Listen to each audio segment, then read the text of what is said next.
Hello, Hwa Chong students. Welcome to Flexible Learning Day once again. So in this particular FLD lesson, I'll be guiding you through part 1 of your firms and decision notes. Okay, and we'll basically cover two main topics. One is, of course, profit maximization. What do we mean when we say that firms attempt to maximize profits?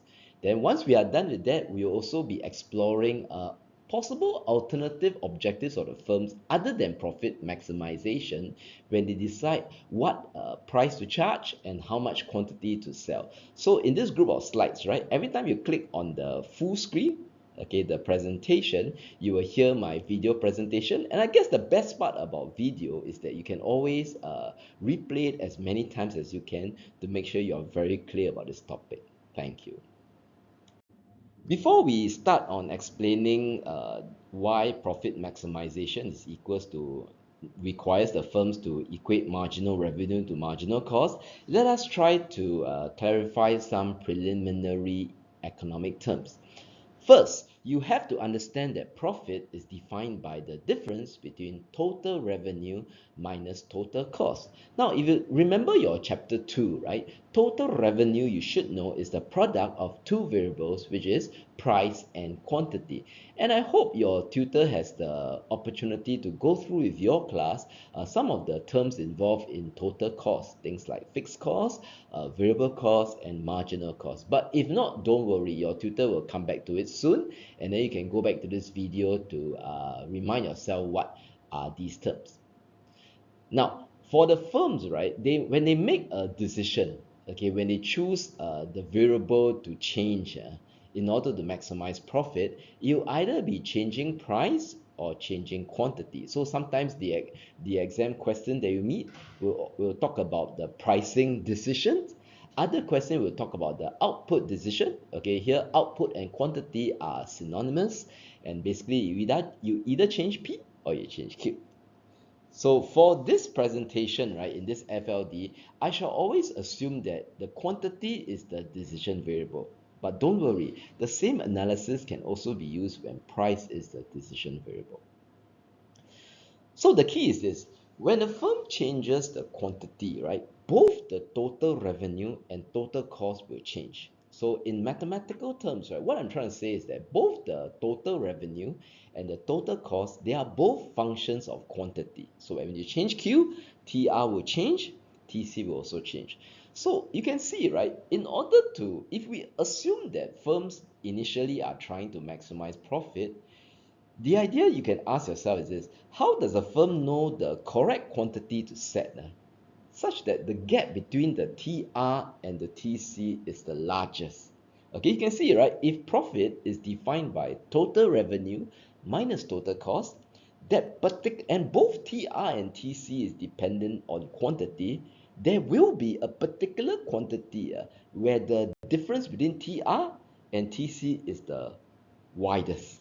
Okay, that means TR minus TC will give you the largest profit, and that is when we said that profit is maximized. Now, once you are clear about the definition of profit, which is total revenue minus total cost, some other terms you have to learn for the idea of profit maximization is what is marginal revenue and what is marginal cost. Now, when it comes to marginal revenue, right, is what we call the change in TR with the change in Q. What it means in English is that if quantity is the dependent variable, we are asking for each additional unit of output that the firm produces, how much additional revenue she can expect to earn from that unit. Okay, once you are clear about this, right, marginal cost is similar, but this time, marginal cost is like the change in total cost when you change the Q. In English, it means that for each additional unit of output that a firm produces, how much additional cost he or she must pay. So you can see the similarity between MR and MC, right? The same for both, right? The decision variable is the same, the quantity change. So if TR and TC, right, as I said in the previous slide, are all functions of Q, we want to know when you change Q, how much does your total revenue change by? When you change Q, how much does your total cost change by? Now, those of you who are mathematically inclined will know that this is very similar to calculus. Okay, so we want to ask a question, what output or price the firm should set in order to ensure that, like as I said in the previous slide, the gap, the difference between the total revenue and total cost is the widest, is the largest. That's when we know profits is maximized. If I begin with the end in mind, okay, so that reminds you of the book 7 Habits of Highly Effective People by Stephen R. Covey, where I believe is habit 2, begin with end in mind. What I'm trying to establish in the end is that at the point of profit maximization, right, the firm will produce such that at the very last unit of the output, the marginal revenue of that last unit must be equals to the marginal cost. So basically what I'm trying to say is that MC equals to MR or MR equals to MC is the necessary condition for profit maximization. Again, if you realize, if you're very comfortable with calculus, right, this is similar to the concept why to ensure that the function is maximized based on the decision variable, we must set the dy dx. So if y is a function of x, right, dy dx must be equal to 0. And that's also a necessary condition. So you will be happy to know that when we say that MC equals to MR is the necessary condition for profit maximization, it is a legit point. It is established with calculus. But of course, the good thing about H2 econs is that you don't have to use calculus to explain. So I have said quite a bit already, so let's try to pause and slow down this FLD lesson with a simple question checkpoint. Now, your teachers have been teaching this for many, many years. Okay, and when I teach this for many, many years, the common question I get from students when they try to understand why to maximize profit, I must set the output where MC equals MR. The common question is that why not the firm stop at the output where the difference between the MR and the MC is the biggest? That means you want why not choose the output where MR is the largest and the output where MC is the smallest? Why is it MR equals to MC and not MR greater than MC? That's basically what they're asking. When students ask this kind of question, right, I can tell, all your teachers can tell, that they are still confused between what total means and what marginal means. The difference between total versus marginal. Now, this is a common misconception we get in economics. So as I try to explain to the students, right, I realize that this analogy that I'm going to use in the next slide will be very clear and hopefully will make sure you understand why profit maximization is MR equals to MC and not MR greater than MC. So the next slide will show you why. So before I show you the next slide, right, you may pause at this point and say, when we say profit max is MR equals to MC, why not MR greater than MC? Isn't that great? Okay, if the MR is very high and the MC is very low, wouldn't the profit be even greater? If you have ever asked this question, pause for a while and let's say if someone else asks you this question, if your younger brother, your younger sister, your younger cousin who never do econs ask you about this, as a student, as an econ student, how would you explain to it? Now think about it first before we go to the next slide. This is the question checkpoint 1. I hope you have taken my advice to think seriously before you come to this slide. Why is it that profit maximization is where MR equals to MC for the final unit and not that MR is greater than MC? So here's the analogy I like to give my students to make sure they understand what's the difference between total and marginal. Now, let me give you a simple scenario. I invite all of you to a particular room. Okay, so imagine like this room I'm in now, but you can imagine the room that you are in now in your house, that you are viewing this video and learning from this FLD. Now, suppose the room you are in, okay, there are dollar bills of various denominations on the floor. Okay, so there are like $1 bills, there are $2 bills, $3 bills, $4 bills, all the way to $10 bills. There are many of such bills lying on the floor. So if you are in my room, okay, and I tell you this, I invite you to come to this room and you can pick up any bill on the floor and you can keep it. Okay? If you pick up the dollar bill, the money is yours to keep. But my only condition is you have to pay me $5 for every bill you pick up. Okay, every time you pick up one bill, you gotta pay me $5. You pick up another bill, you gotta pay me $5.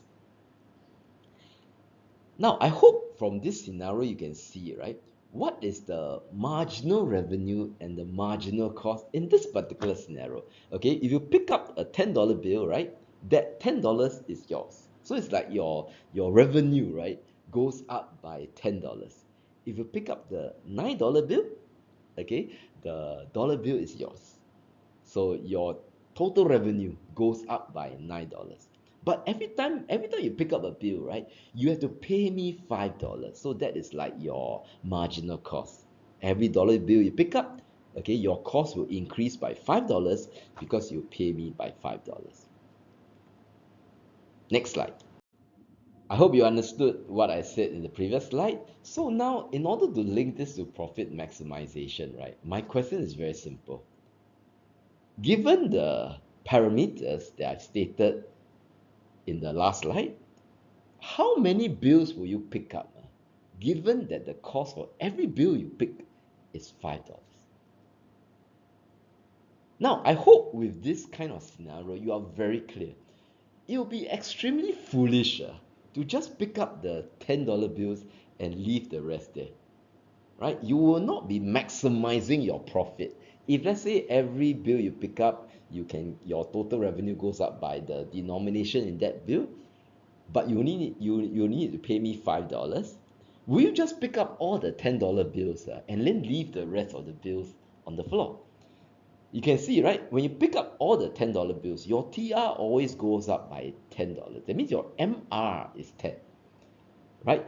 And your additional cost that you have to pay me is $5. So if you pick up just the $10 bill, right, you are not maximizing your overall profit if you leave the other bills untouched.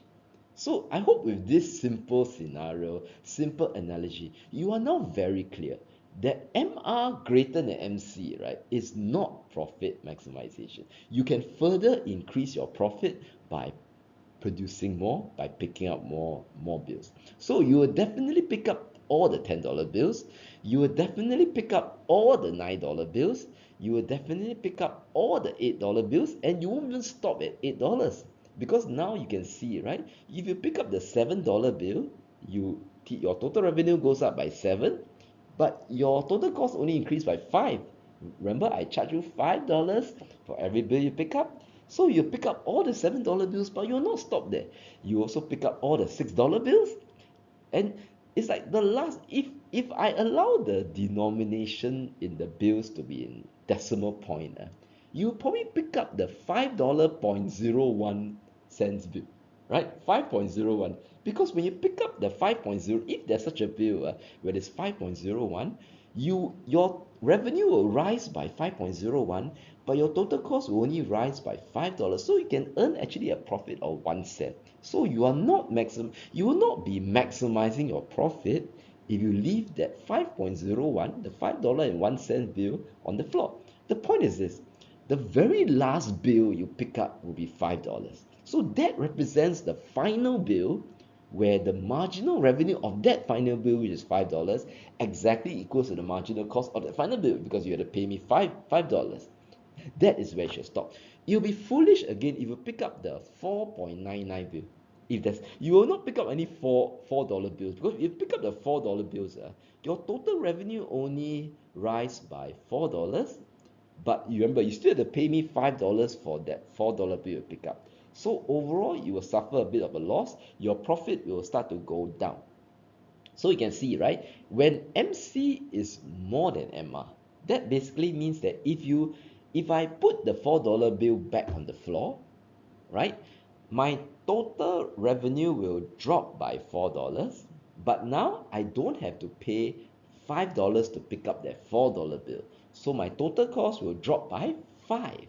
So if my total revenue dropped by 4, but my total cost dropped by 5, my overall profit can be higher. So I hope now with this, as I explained the graph just now, you understand why when the MR is less than MC, when the firm reduces the output, right, profit can still go up because the fall in the total cost exceeds the fall in the total revenue. So I hope you can see why I like this analogy. This is something that I think every student is able to understand. Okay, to understand why profit maximization for firms require marginal revenue equals to marginal cost. I hope you're really enjoying learning all that we have gone through in the previous slide. You realize that if you're willing to take effort to learn, willing to take the effort to read and to understand, economics is actually very intuitive, and I would like to say it's quite fun, right? So you can see I'm enjoying myself when I'm producing this FLD lesson for you. And the good thing about video slides, video lectures, is that you can keep watching it a million times, okay, as much as you can to understand the concepts. So I'm going to emphasize this here. Now, if you recall, okay, so let's use this as another question checkpoint. If you recall your chapter 2 and 3, okay, chapters 2 and 3, where chapter 2 is about consumers, right, demand and supply, and chapter 3 is about market failure. Now, if you ask you, right, what is the output that will be optimum for the consumer, which is the subject in chapter 2 and also a bit of it in chapter 3? If I ask you, what is the output that the consumer will rationally decide to pick in the market system? I believe after chapters 2 and 3, right, somehow you know that instinctively it is the output where the final unit, the MPB, is equals to the MPC. So your tutor may have a chance to do some of the 10-year series A-level questions where we talk about rational decision making of consumers. Now, some of the TYS questions I've seen include the decision to buy a bicycle, a decision to how many years of university, whether or not to go to university. And if your tutor managed to go through those A-level questions with you, you would have known that there's a graph that you need to draw where the MPC slope upwards and the MPB slope downwards. And at the output where the MPC and MPB intersects, right, that is the output that is optimal for the consumer. So if your tutor also have the time and if you remember what we went through, how do you prove that it is indeed that output where the MPB intersects MPC, where MPB equals to MPC? Okay, so if you pick output on the left of the optimal output, you realize that from the graph, right, the MPB is greater than the MPC. Now, my challenge is this. Do you remember how to explain why if the final unit is to the left of the optimal output, that means the final unit where MPB is greater than MPC, why is it rational for the consumer to consume more? Okay, consume more. And if your tutor has the time, he'll pick an output on the right of the optimal output. And when you choose the output on the right, MPB will be smaller than MPC. And of course, your tutor may have a chance to ask you, can you explain why? If I'm at the output, the quantity where MPB is less than MPC, why is it rational for the consumers to consume less unit? Have you realized, okay, no matter whether you had a chance to go through this in class, right? In the explanation is basically using the concept of marginalist principle. Now, ever since chapter 1, ever since we've gone through PPC, ever since you try to explain why the PPC, right, is characterized by increasing opportunity cost, we have been using this marginalist principle.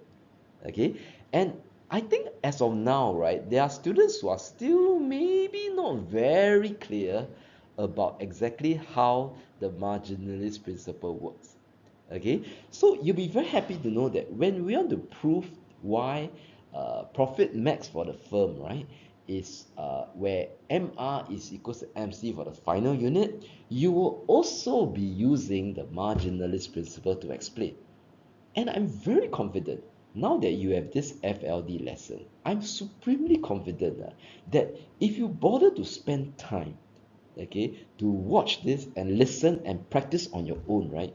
By the end of this FLD lesson, you would have totally sealed the deal. It's like, no, the when you punch the wall many times, I've given this analogy to some of my students. When you punch the wall many times, right, often it is not the first or the second punch that breaks the wall. It is the final punch.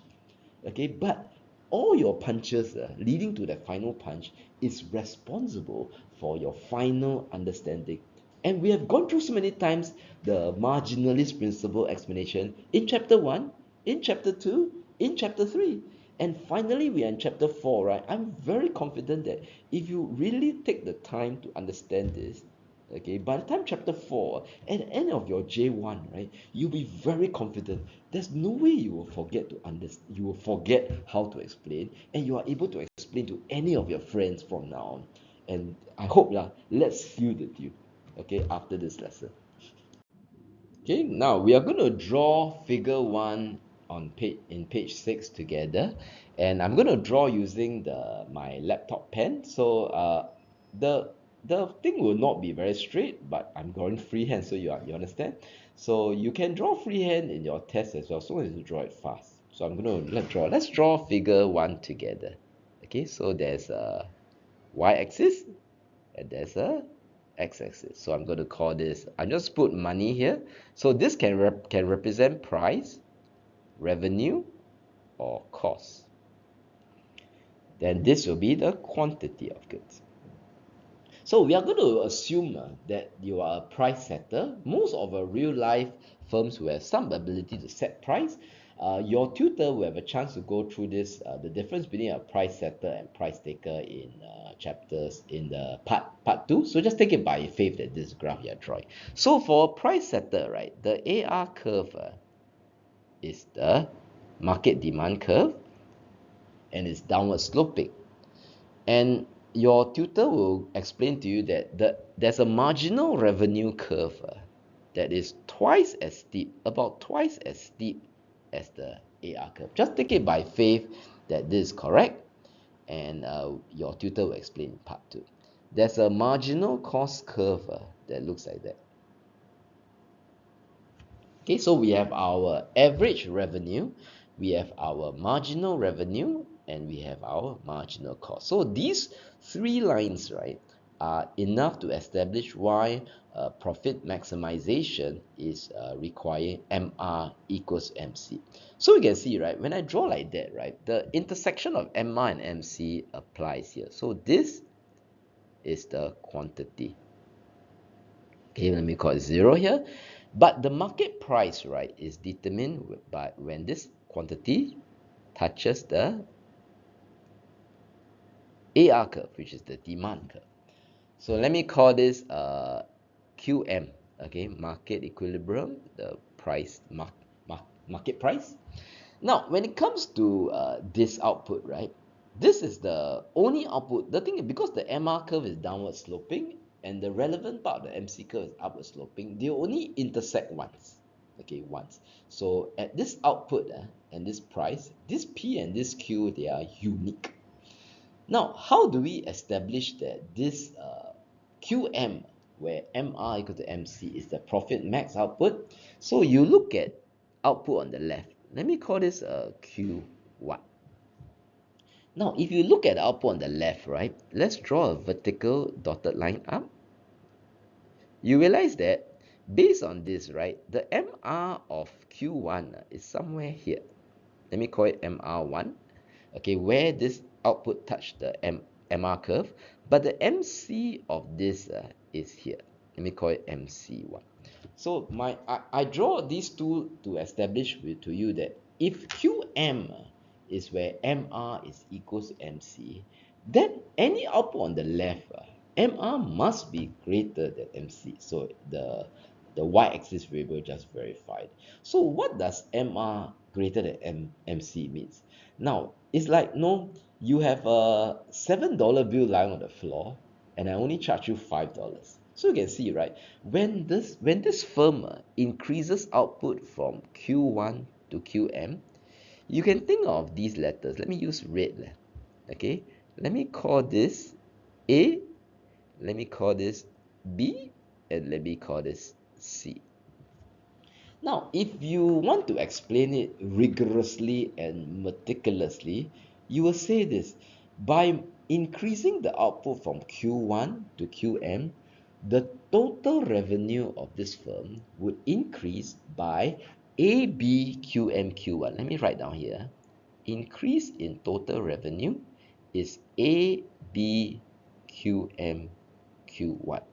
Basically, if the downward sloping line is the marginal revenue line, the area below the marginal revenue line will show you the total revenue going up, okay, between Q1 and Qm by the ABQMQ1. So this is like again, this is a concept from integration actually, if you are keen to know in mathematics. So basically, when you are at Q1, right, when the MR is greater than MC, by moving from Q1 to Qm, the trapezium ABQMQ1 represents the increase in total revenue by increasing your quantity from Q1 to Qm. Now, if you understand what I just said, right, that is quite easy to also understand that when you move from Q1 to QM, when you produce more units, right, your total cost will also increase. Okay, you will learn that there will be a change in the variable cost. Okay, but the point is this: if ABQMQ1 is the increase in TR, and it's the area below the MR curve that is bounded by Q1 and QM, you should be aware that the increase in TC when you move from Q1 to QM will be CBQMQ1. Okay, which is also a trapezium, but it is CBQMQ1. So I hope you, from this, right, it should be very clear to you, right, why the profit is not maximized at Q1.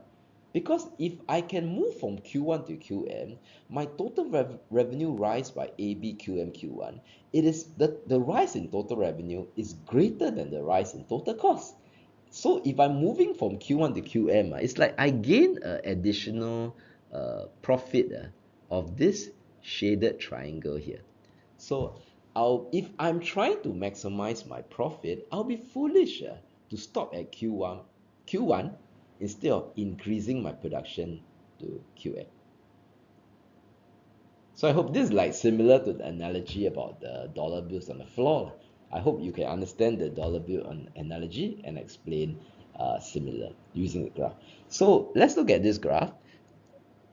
At Qm, if I reach my profit max Qm, I want to establish why is it that if I move from Qm to Q2, okay, if I further increase my quantity, my production from Qm to Q2, now my profit will not be maximized. Okay, it will drop by a little bit, not necessarily subnormal, not necessarily negative, but my profit will not be maximized. So the key is this: you draw a vertical dotted line up. Okay, you realize that where it touched the MR, right? Let me draw it here. Let me call this MR2, and where it touched the MC, right? Somewhere here, right? Somewhere here. Let me call this MC2. You can see, right? If QM again is where MR is equals to MC, by definition, any output on the right, any output that's higher, the MR must be less than the MC, or the MC must be greater than MR. So you can see, right? When I increase my output from QM to Q2, my total revenue now increase. Let me use the letters D, and let me call this E. So it should be quite clear, right? If I move from Qm to Q2, okay, maybe let me change the ink to blue, as you can see. By increasing my output from Qm to Q2, now my total revenue increase, right, is BDQ2QM, the area below the MR curve between Qm to Q2. My increase in TC is now BEQ2QM. So you can see again, right? Now that I'm at Qm, if I produce more and sell, my total revenue only rise by BDQ2QM, but my total cost increase more to by BEQ2QM. So in a sense, if I try to produce more after Qm, my profit will drop by the area of this triangle BDE. So this shows that if I'm at Q2, okay, in case you're curious, at Q2, if I reduce my output, I don't earn the additional revenue from selling that output, right? So my TR will drop by BDQ to QM, but my total cost will drop by BEQ to QM. So if my total cost drop more than the drop in total revenue, I can expect my profit to be higher. Okay, so I hope you can understand how to explain either from QM to Q2, or if I Q2 to move back from Q2 to QM. How either if you move from QM to Q2, your profit will dip. If you move to from Q2 to QM, your profit will go up. Okay, so if you can explain like that, right, you know you are very clear. Okay, I hope from this explanation, right, again, let me stress to you, it takes time. Okay, if you are able to, I mean, the good thing about FLD video is that you can replay it as many times you want.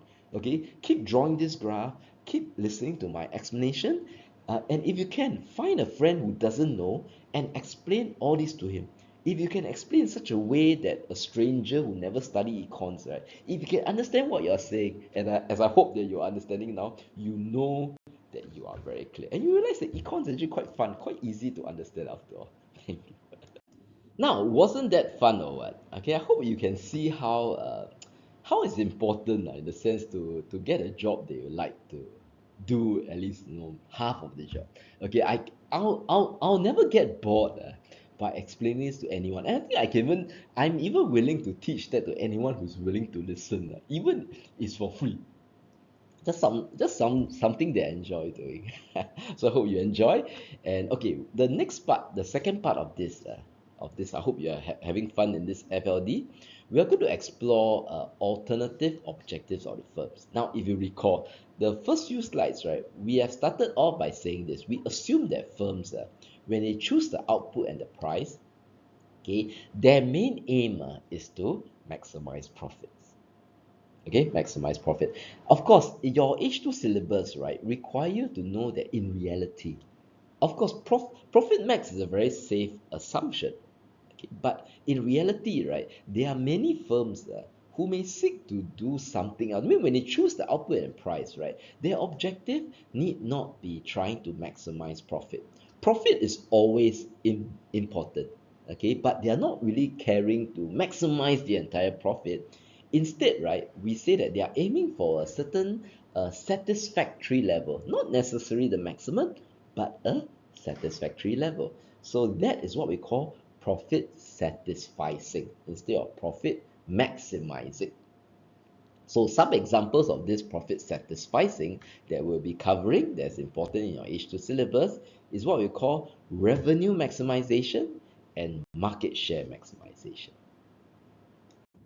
So far in the A levels, right, this has come up before in the essays, and I would like to narrow the alternative objectives to revenue maximization and market share maximization, because if you look at the graph in figure 1, page 6, right, you can use that same graph, right, to illustrate all three different objectives. One is where the firm profit maximize, the other one is when the firm's revenue maximize, and finally the outcome when the firm is assumed to maximize market share.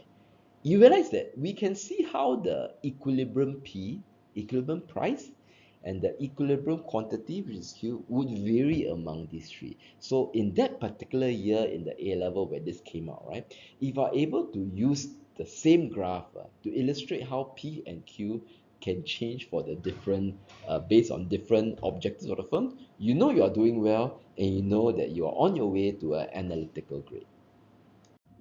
So some preliminary points you have to be clear.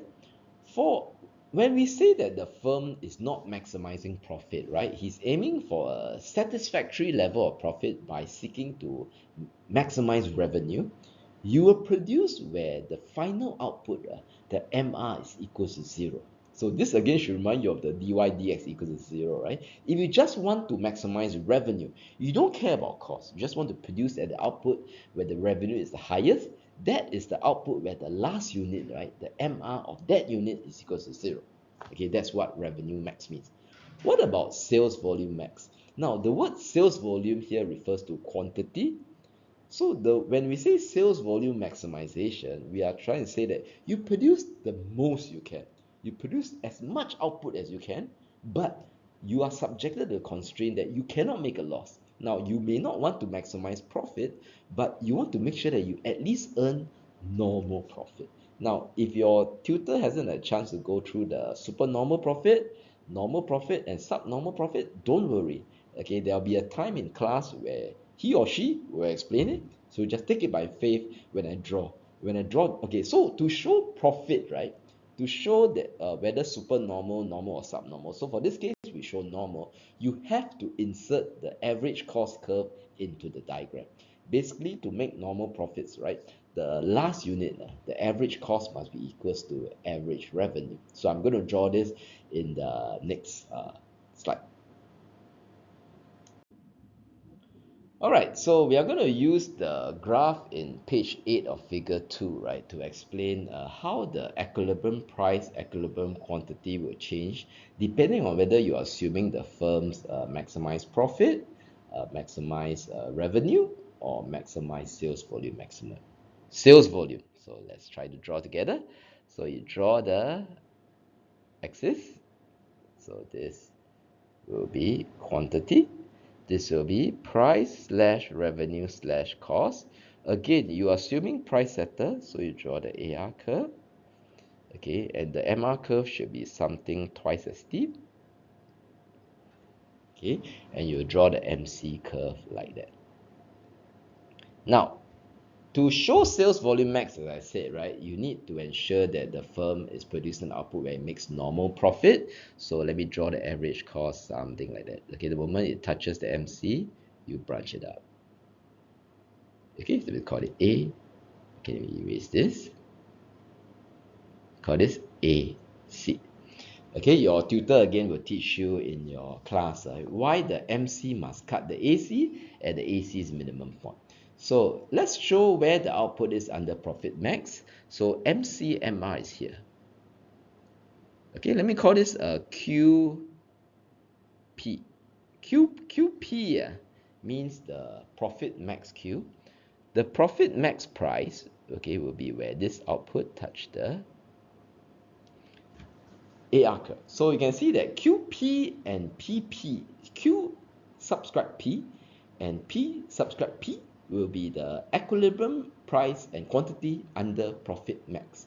Now, where is the output where it is revenue max? So as I said, right, revenue max means you don't care about cost. You produce at the output where MR is equal to 0. So this is the output. Okay, MR equals 0 is here. Let me call this QR. QR, right, Q subscript R represents the quantity under the alternative objective of revenue maximization. And the price, right, will be where this output touches the demand curve. So let's say this is PR.